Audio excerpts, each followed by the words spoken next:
అందరికీ నమస్కారం. సఖీ కార్యక్రమానికి స్వాగతం, సుస్వాగతం.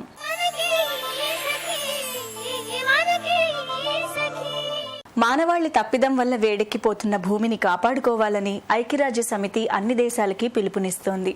ప్రతి ఏటా ఏప్రిల్ 22ను ప్రపంచ ధరిత్రి దినోత్సవంగా జరపాలని ప్రకటించింది. అందుకే ఈరోజు అన్ని దేశాలు భూమి పరిరక్షణకు సంబంధించిన అవగాహన కార్యక్రమాలు చేస్తూ ఉంటాయి.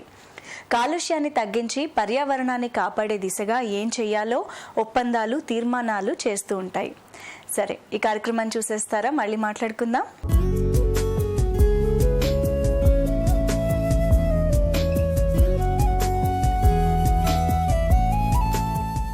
నమస్కారం.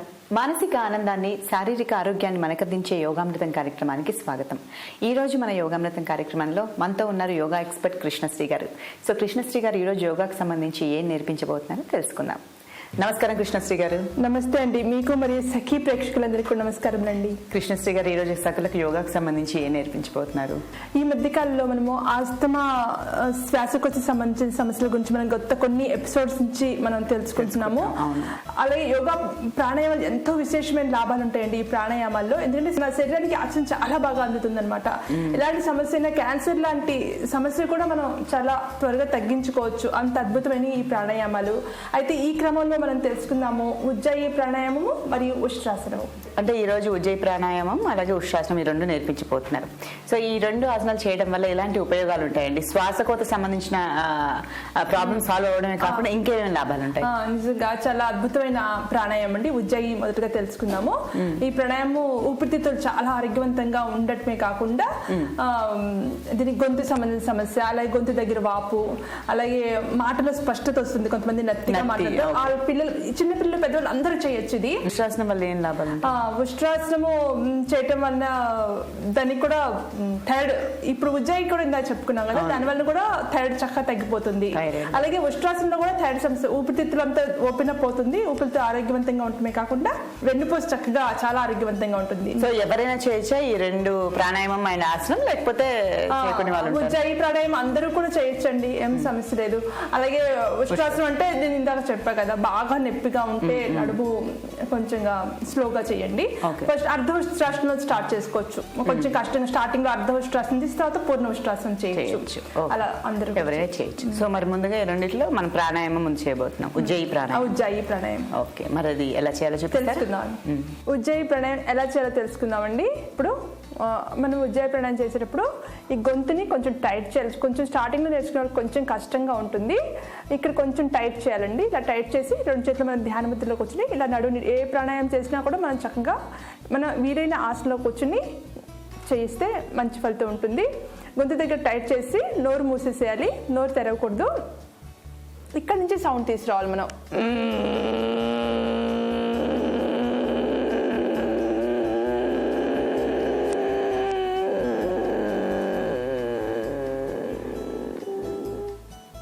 ఇలా బాగా తీసుకున్నాక ఇప్పుడు మనం తలని ఇలా లాక్ చేయాలన్నమాట. ఇలా తలని ఇలా కింద దించేసేయాలి. ఇలా దించేసి మనము కొంతసేపు మనం శ్వాసను బిగ్గబట్టేసి ఉంచేస్తే మంచి ఫలితం ఉంటుంది.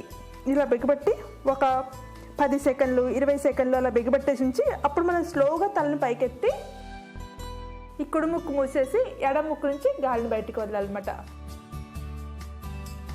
ఇలా ఈ ప్రాణాయామం చేయటం వలన ఆస్తమా, సైనస్, ఎలర్జీస్, అలాగే టాన్సిల్స్ ప్రాబ్లమ్స్ అంటారు కదా, అవి కూడా తగ్గుతాయండి. సో ఉజ్జయి ప్రాణాయామం ఎలా చేయాలో చూపించారు. మరి ఇప్పుడు నెక్స్ట్ ఉష్ట్రాసనంకి వెళ్ళిపోతాం. సో ఫస్ట్ కొంచెం నార్మల్ గా చేసి దాని తర్వాత ఒకవేళ చేయగలిగిన వాళ్ళు బాగా కంప్లీట్ గా చేయొచ్చు అని అన్నారు కదా. అదే అర్ధ ఉష్ట్రాసనం చేసిన తర్వాత పూర్ణ ఉష్ట్రాసనం అని చెప్పారు. సో మరి అసలు ఉష్ట్రాసనం ఎలా చేయాలో చూపిస్తారా? మరి తెలుసుకుందామండి. ఇప్పుడు మనం ఉష్ట్రాసనం చేసే విధానం గురించి తెలుసుకుందామండి. పొజిషన్లోకి వెళ్దాం. మనం కాళ్ళని ఇలా చాపి వజ్రాసనంలోకి వెళ్దాం. మోకాళ్ళ మీద నించున్నాం. రెండు కాళ్ళ మధ్య ఇలా కొంచెం గ్యాప్ ఇచ్చి ఇప్పుడు మన చేతిని ఇలా పైకెత్తి శ్వాసని బాగా తీసుకోవాలి. ఇప్పుడు శ్వాసని బయటకు వదులుతూ ఈ చేతిని మనం వెనకాల మన కుడి పాదం యొక్క కుడి మడాన్ని పట్టుకోవాలి. అలాగే ఈ చేతిని కూడా ఇలా మనం పైకి లేపుతూ ఈ పదాన్ని పట్టుకోవాలి. బాడీ మొత్తం వెనక్కి వంగాలి, పూర్తిగా బాడీ వంగాలి. పొట్టని లోపలికి నెట్టాలి. నార్మల్ బ్రీతింగ్ కనీసం ఒక 10 సెకండ్లు 20 సెకండ్లు చేస్తే మంచి ఛాతీ చాలా ఆరోగ్యవంతంగా ఉంటుంది. స్లోగా మనం నార్మల్ పొజిషన్లోకి వద్దాము. కూర్చుందాం. సో కృష్ణశ్రీ గారు ఈరోజు ఉజ్జయి ప్రాణాయామం అలాగే ఉష్ట్రాసనం ఈ రెండు నేర్పించారు. సో రెండు వల్ల చాలా బెనిఫిట్స్ ఉన్నాయి. రెగ్యులర్గా సాధన చేస్తే కనుక మంచి ఉపయోగాలు ఉంటాయి అంటున్నాను. ఓకే, సో ఇంత చక్కటి ప్రాణాయామం ఆసనం ఈరోజు మా సకలకు పరిచయం చేసినందుకు ధన్యవాదాలండి. మీకు కూడా అండి. నమస్తే అండి. ఇదండి ఇవాంటి యోగామృతం కార్యక్రమం. మరో చక్కటి ఎపిసోడ్లో మనం కలుసుకుందాం. అంతవరకు సెలవా మరి. నమస్కారం.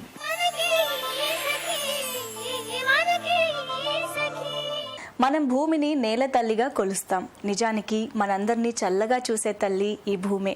మనల్నే కాదు సమస్త జీవజాతిని తన కడుపులో పెట్టుకుని కాపాడే గొప్ప మనసు భూమాతకుంది. జీవజాతి మనుగడకు మూలాధారమైన భూమిని అభివృద్ధి పేరిట మానవాళి నాశనం చేస్తోంది. ఒకప్పుడు భూమంతా దట్టమైన అరణ్యాలుండేవి. నేడు అడవులు 21% తగ్గిపోయాయి. అంటే భూమిపై 5 వంతుల అరణ్యాల్లో 4 వంతులు నాశనం అయిపోయాయని పర్యావరణ ప్రేమికులు ఆందోళన చెందుతున్నారు.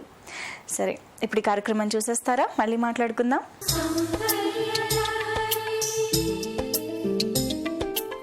నమస్కారం. సౌందర్య లహరి కార్యక్రమానికి స్వాగతం. సకులు, ఇవాల్టి సౌందర్య లహరి ఎక్కడికి వచ్చేసిందో తెలుసా? గచ్చిబౌలిలోని ABC బ్యూటీ సాలూన్కి వచ్చేసింది. సో ఇవాళ మనతో పాటు ఇక్కడ బ్యూటీ ఎక్స్పర్ట్ భాను గారు ఉన్నారు. సౌందర్యానికి సంబంధించి తను మన సకులందరికీ ఏం పరిచయం చేయబోతున్నారో వారిని అడిగి తెలుసుకుందాం. నమస్తే భాను గారు. నమస్తే. ఎలా ఉన్నారు? బాగున్నాను. సో ఇవాళ సౌందర్యానికి సంబంధించి మా సకులందరికీ ఏం పరిచయం చేయబోతున్నారు? ఫ్రెష్ ఫ్రూట్ ఫేషియల్ తెలియజేస్తాను. ఓకే అండి, మరి ఎలాంటి ఫ్రూట్స్ని వాడుతున్నారు మీరు? కీరా, క్యారెట్, పపాయ, బనానా. ఓకే, దీనివల్ల యూజెస్ ఏంటి? యూజెస్ వచ్చేసి నార్మల్గా చాలా చిన్నపిల్లలు ఫేషియల్ చేయలేరు. చిన్న పిల్లలకి మీ ఫ్రెష్ ఫ్రూట్ అయితే చిన్నపిల్లలకి చేయొచ్చు, ప్రాబ్లం ఏముండదు. అలాగే దీంట్లో ఏం కెమికల్స్ యూజ్ అవ్వవు కాబట్టి ఎటువంటి ప్రాబ్లమ్స్ ఉండవు. మంచిగా కొంచెం గ్లో కూడా వస్తుంది. మళ్ళీ ఇప్పుడు సమ్మర్ కదా, ఫ్రెష్ ఫ్రూట్ ఇంకా బాగుంటుంది స్కిన్కి. సో ఇది ఎలాంటి స్కిన్ టైప్ వాళ్ళైనా కూడా ఎలాంటి స్కిన్ టైప్ వాళ్ళు కూడా యూజ్ చేయొచ్చు. ఓకే అండి, మరి ఆ ఫేషియల్ ఏంటో మాకు తొందరగా పరిచయం చేస్తారా? తప్పకుండా. స్టార్ట్ చేద్దామా భానుగారు? Yeah, compulsory. సో మరి ఫస్ట్ స్టెప్ ఏం చేస్తున్నారు? మా మోడల్ వచ్చేసారు. సో తిన స్కిన్ వచ్చేసి సెన్సిటివ్గా ఉంది, అన్ఈవెన్ స్కిన్ కూడా ఉంది. కొంచెం ఐ కింద డార్క్నెస్ ఉంది, అలాగే చిన్న దగ్గర కూడా డార్క్నెస్ ఉంది. సో తినకైతే ఫేషియల్ బాగుంటుంది. సో ఓకే, మరి ఫస్ట్ స్టెప్లో క్లెన్జింగ్గా ఏం వాడుతున్నారు? ఫస్ట్ స్టెప్ వచ్చేసి క్లెన్జింగ్ యూజ్ చేస్తాం. నార్మల్గా ప్రొడక్ట్స్లో అయితే క్లెన్జింగ్ ఫేషియల్ కిట్లోనే వస్తుంది. మనం ఫ్రెష్ ఫుడ్తో చేస్తున్నాం కాబట్టి కీరాని మనం క్లెన్జింగ్గా తీసుకుంటాం. సో కీరాని క్లెన్జింగ్గా యూజ్ చేయడం వల్ల మనకి ఏంటి బెనిఫిట్ ఏంటి?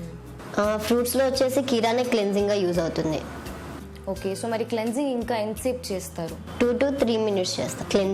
కీరాతో క్లెన్జింగ్ చేసేసుకున్నాం. సో ఫస్ట్ స్టెప్లోనే తనకు చాలా వరకు ట్యాన్ క్లియర్ అయిపోయింది కదా? కీరాతో చాలా ట్యాన్కి రిమూవ్ అవుతుంది. సో మరి నెక్స్ట్ స్టెప్ ఏం చేస్తున్నారు? స్క్రబ్గా మనం ఇప్పుడు క్యారెట్ని తీసుకుంటున్నాం. ఓకే, మరి క్యారెట్ వల్ల బెనిఫిట్స్ ఏంటి? క్యారెట్ని కచ్చపచ్చగా గ్రైండ్ చేసుకొని మేము దాన్ని స్క్రబ్లా యూజ్ చేస్తాం. దానివల్ల ఫేస్ గ్లో వస్తుంది, డెడ్ స్కిన్ మొత్తం రిమూవ్ అయిపోతుంది. సో ఓకే, మరి స్క్రబ్ ఎంతసేపు చేస్తారు? 4 to 5 minutes. Okay, so scrub అయిపోయింది కదా. స్క్రబ్ తర్వాత తన కొద్దిగా ఈవెన్ టోన్ అలాగే కొంచెం గ్లోయింగ్ కూడా వచ్చింది. సో మరి నెక్స్ట్ స్టెప్ ఏం చేస్తున్నారు? నార్మల్గా థర్డ్ స్టెప్ వచ్చేసి స్టీమ్ తీసుకుంటాము. ప్రజెంట్ అయితే తినకి బ్లాక్ హెడ్స్ వైట్ హెడ్స్ లేవు. సో తినకు బ్లాక్ హెడ్స్ ఉన్నట్లయితే స్టీమ్ పెట్టి దాన్ని రిమూవ్ చేయొచ్చు. తినకు లేదు కాబట్టి మనం స్టీమ్ తీసుకోము, డైరెక్ట్ మసాజ్కి వెళ్తాము. సో మరి మసాజ్కి ఏం వాడుతున్నారు? మసాజ్కి వచ్చేసి పపాయాని యూజ్ చేస్తాము. సో పపాయ వల్ల బెనిఫిట్స్ ఏంటి? పపాయ వల్ల గ్లో వస్తుంది, అండ్ వచ్చేసి బ్లాక్ ఉంటాయి కదా డార్క్స్, అవి పోతాయి. సో మరి మసాజ్ ఎంతసేపు చేస్తారు? మసాజ్ వచ్చి 5 to 6 minutes. లహరి 1 సిట్టింగ్లోనే మాకు చాలా గ్లో తెలుస్తుంది. అవును, నిజంగానే స్టెప్ బై స్టెప్ చేస్తున్నప్పుడే మనకు కొద్దిగా గ్లో వస్తూ ఉందన్నమాట. సో మరి ఇప్పుడు ఫేషియల్ అయిపోయిన తర్వాత సోప్ కానీ ఫేస్ వాష్ కానీ ఎంతసేపటి తర్వాత వాడచ్చు? ఆ డే మొత్తం యూజ్ చేయకూడదు, నైట్ యూజ్ చేయకూడదు, నెక్స్ట్ డే మార్నింగే యూజ్ చేయొచ్చు. ఓకే, మరి ఇలా ఎన్ని టైమ్స్ చేసుకుంటే మనకు బెనిఫిట్ ఫేషియల్? ఇప్పుడు మేము చేస్తుంటే ఫ్రెష్ ఫ్రూట్స్ కదా, ఫ్రెష్ ఫ్రూట్కి 1 monthకి 4 times చేసుకోవచ్చు. ఓకే, తో కెమికల్ యూజ్ అవ్వదు కాబట్టి ఎటువంటి ప్రాబ్లం ఉండదు, స్కిన్కి కూడా ఏం డ్యామేజ్ అవ్వదు. సో ఇది నిజంగా చాలా బెనిఫిట్ ఫేషియల్. చిన్నపిల్లలకే కాకుండా పెద్దవాళ్ళకి కూడా కెమికల్స్ అంటే భయపడుతూ ఉంటారు ఫేషియల్కి. సో ఇదైతే హ్యాపీగా ఎన్ని టైమ్స్ అయినా చేసేసుకోవచ్చు అండ్ బెస్ట్ రిజల్ట్ కూడా వస్తుంది మనకు న్యాచురల్ ప్రోడక్ట్స్ వాడడం వల్ల. సో మరి ఇంత మంచి ఫ్రెష్ ఫ్రూట్ ఫేషియల్ మా సకులందరికీ పరిచయం చేసినందుకు ధన్యవాదాలు. Thank you. చూసారా సకులు, ఇది ఇవాల్టి సౌందర్య లహరి కార్యక్రమం. తిరిగి మరో కార్యక్రమంలో మళ్ళీ కలుద్దాం. అంతవరకు సెలవు, నమస్తే.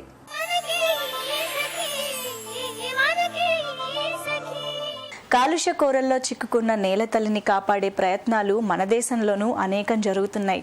కానీ పెరుగుతున్న జనాభా, పేదరికం, విధాన లోపాలు పర్యావరణ సమస్యను మరింత జటిలం చేస్తున్నాయి. ప్రతి ఒక్కరూ తలా ఓ చేయి వేస్తే ప్రకృతి సమతుల్యత కాపాడవచ్చని పర్యావరణ ప్రేమికులు అంటున్నారు. అందరూ ప్రకృతిని కాపాడేందుకు కృషి చేసినప్పుడే నేల తల్లిని రక్షించుకోగలుగుతాం. కలపను జాగ్రత్తగా వాడినప్పుడే అరణ్యాల విధ్వంసం వల్ల సంభవించే నష్టాన్ని నివారించుకోవచ్చు. సరే, మీకోసం కార్యక్రమం సిద్ధంగా ఉంది, చూసేయండి. మళ్ళీ మాట్లాడుకుందాం.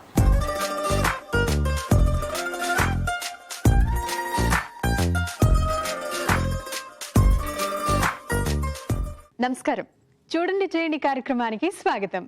సకలు ఈరోజు మనతో పాటు పద్మావతి గారు ఉన్నారు. మరి ఎలాంటి డిజైన్ ని పరిచయం చేయబోతున్నారో ఆమెను అడిగి తెలుసుకుందాం. నమస్తే పద్మావతి గారు. నమస్కారం అండి. ఎలా ఉన్నారండి? అండి. ఎక్కడి నుంచి వస్తున్నారు? రాజేంద్ర నగర్ నుంచి అండి. ఓకే అండి. ఈ రోజు మా సకలకు ఎలాంటి డిజైన్ ని పరిచయం చేయబోతున్నారు? అట్ట ముక్కలతో ఒక డిజైన్ చేసి చూపిస్తాను, హ్యాండ్ మేడ్ పేపర్ పైన.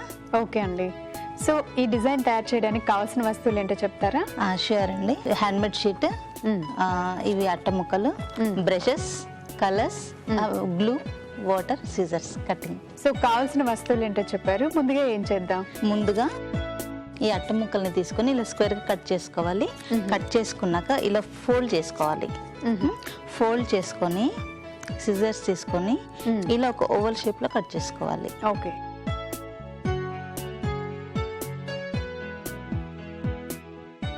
ఇంకొక కట్ చేసి చూపిస్తాను. ఇలా ఉంటుంది కదా, హాఫ్ కట్ చేసుకోవాలి మనం. ఓకే. ఒక షేప్ వచ్చే వరకు మనం కట్ చేసుకోవాలి. ఇలా మనకి ఒక పెటల్ లాగా వస్తుంది. ఇలా మనకి పెటల్స్ కి 5 or 6 అవసరం ఉంటాయి. సో ఆ 5 or 6 మనం కట్ చేసి పెట్టుకోవాలి. సో పద్మావతి గారు 5 పెటల్స్ కట్ చేశారు. ఇప్పుడు ఏం చేయాలి? ఇప్పుడు దీనికి లీఫ్ కూడా కట్ చేసుకోవాలి. లీఫ్ ఎలా కట్ చేయాలో చేసి చూపిస్తానండి. ఓకే అండి. ఇలా కొంచెం లెంత్ గా ఉన్నది తీసుకోవాలి. తీసుకొని ఇలా ఫోల్డ్ చేసుకొని, ఇది కూడా సేమ్ పెటల్ మనం చిన్న షేప్ లో కట్ చేసుకున్నాం కదా, ఇది కొంచెం లెంత్ ఎక్కువ తీసుకొని కట్ చేసుకుంటే మనకి లీఫ్ షేప్ వచ్చేస్తుంది. అది ఎలా కట్ చేయాలో చూపిస్తాను.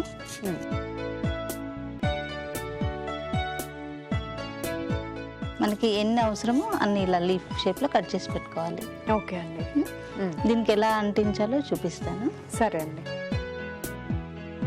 మనకి ఎన్ని లీవ్స్ కావాలంటే అన్ని మనం కట్ చేసి పెట్టుకోవాలండి.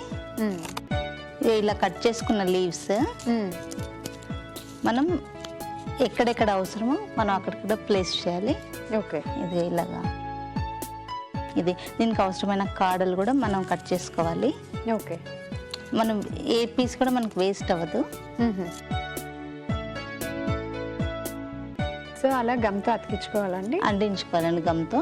ఇలా కట్ చేసుకున్నాం కదా, మనం పేస్ట్ చేసుకోవాలి. ఇప్పుడు పేస్ట్ చేసుకున్నాక కొంచెం ఆరడానికి మనకు టైం పడుతుంది కదా, సో అది చేసి తీసుకొచ్చాను, మీకు చూపిస్తాను. అలాగే అండి. సో పద్మావతి గారు చక్కగా రెడీ చేసి పెట్టుకున్నాం కదండి. అవునండి. ఇప్పుడు ఏం చేయాలి? ఇప్పుడు కలర్స్ వేసుకుందామండి. ఓకే అండి. కలర్స్ వేసుకుందాము. ఫస్ట్ పింక్ తీసుకుంటున్నాను. ఓకే. ఫ్లవర్స్ కి పింక్ వేస్తున్నాను. పింక్ వేస్తున్నాను. ఓకే.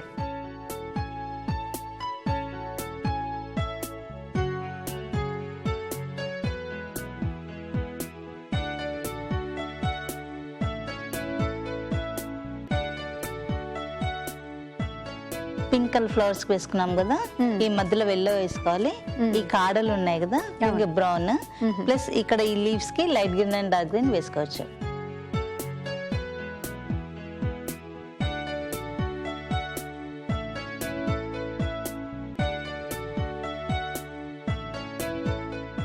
ఇలా ఆరిన తర్వాత మనకు నచ్చిన కలర్స్ వేసుకోవచ్చు. ఫ్లవర్స్ నేను పింక్ తీసుకున్నాను కదా, ఇలా డిఫరెంట్గా ఏదైనా తీసుకోవచ్చు. ఆరిన తర్వాత ఇంకా బ్రైట్ లుక్ బాగుంటుంది. పద్మావతి గారు చాలా బాగుందండి. మీరు వాడిన అట్ట ముక్కల వల్ల ఇంకొంచెం అందం వచ్చింది. దీన్ని ఎలా అండి, మనం కార్డ్బోర్డ్ లా దాచుకోవచ్చా, అంటే ఫ్రేమ్ కట్టించుకోవచ్చా? ఇది ఫ్రేమ్ కట్టించుకోవచ్చు, వాల్ హ్యాంగింగ్ లాగా చేసుకోవచ్చు. ఫ్రేమ్ కూడా గ్లాస్ అక్కర్లేదు, మనకి న్యూస్ పేపర్ రోల్ చేసుకొని ఇలా బార్డర్స్ లాగా కూడా ఇవ్వచ్చు. చాలా బాగుంటుంది వాల్ హ్యాంగింగ్స్ లాగా. పద్మావతి గారు చాలా బాగుందండి డిజైన్, అంటే వెరైటీగా ఉంది నార్మల్ గా వేసేదానికంటే కూడాను. చాలా చక్కగా ఉందండి. ఇంత చక్కటి డిజైన్ ని మా సకులకు పరిచయం చేసినందుకు ధన్యవాదాలు. ధన్యవాదాలు.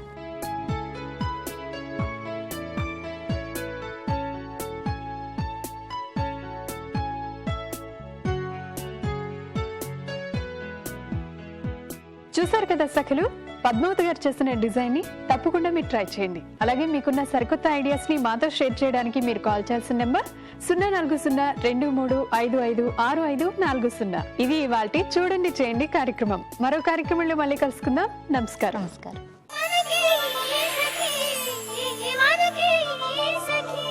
పర్యావరణాన్ని కాపాడటం ప్రభుత్వాల బాధ్యతే కాదు, ప్రతి మనిషి బాధ్యతగా భావించాలి. మనం వనరుల్ని ఎంత మితంగా వాడితే భూమి తల్లికి అంత మేలు చేసినట్లు అవుతుంది. ప్రజా రవాణా వ్యవస్థను వీలైనంత పరిమితంగా ఉపయోగించాలి. పెట్రోల్, డీజిల్ వాడకం తగ్గించాలి. నీటి వినియోగంలో పొదుపు అవసరం. ప్లాస్టిక్ వాడకానికి ఎంత దూరంగా ఉంటే అంత మంచిది. మొక్కలను పెంచాలి, తోటి వారిని పెంచేలా ప్రోత్సహించాలి. అప్పుడే భూమిని చల్లగా ఉంచగలం. సరే, మరి ఇవాల్టి కార్యక్రమంపై మీ అభిప్రాయాల్ని, సూచనల్ని మాకు రాసి పంపించాలనుకుంటే మా చిరునామా Sakhi, ETV, Ramoji film city, Hyderabad 501512. మా ఇమెయిల్ ఐడి sakhi@etv.co.in. మా ఫోన్ నంబర్ 04023556540. తిరిగి రేపటి సఖీ కార్యక్రమంలో మళ్ళీ కలుసుకుందాం. అంతవరకు సెలవు మరి. నమస్తే.